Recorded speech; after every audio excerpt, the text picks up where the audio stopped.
महाराष्ट्राची नमो सन्मान शेतकरी योजना ठरली फुस। मुख्यमंत्री देवेंद्र फडणवीस यांनी केलेली घोषणा म्हणजे वाऱ्याला फाशी। देशाचे पंतप्रधान नरेंद्र मोदी यांनी शेतकऱ्याच्या कल्याणासाठी वर्षाचे 6,000 रुपये दर 4 महिन्यांनी 2,000 रुपये प्रमाणे डीबीटीद्वारे शेतकऱ्यांना मिळत होते।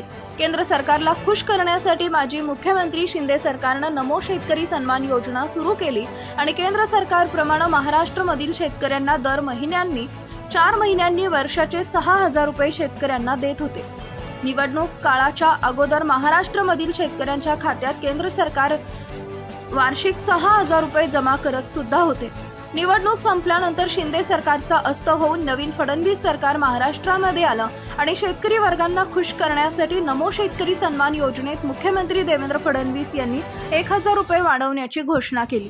महाराष्ट्रामधील शेतकरी नमो सन्मान योजनेत 1,000 रुपयांची वाढ केली म्हणजे दर 4 महिन्यांनी प्रति 3,000 रुपये झालेली वाढ बघून शेतकरी वर्ग मस्त खुश झाला।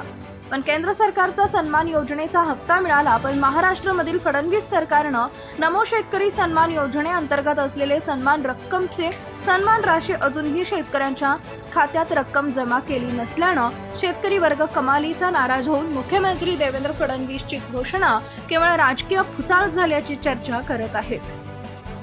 जनता टाइम जटा टीव्ही चॅनलसाठी सुनील गेडा, मुख्य पत्रकार। Subscribe now and press the bell icon. Never miss an update.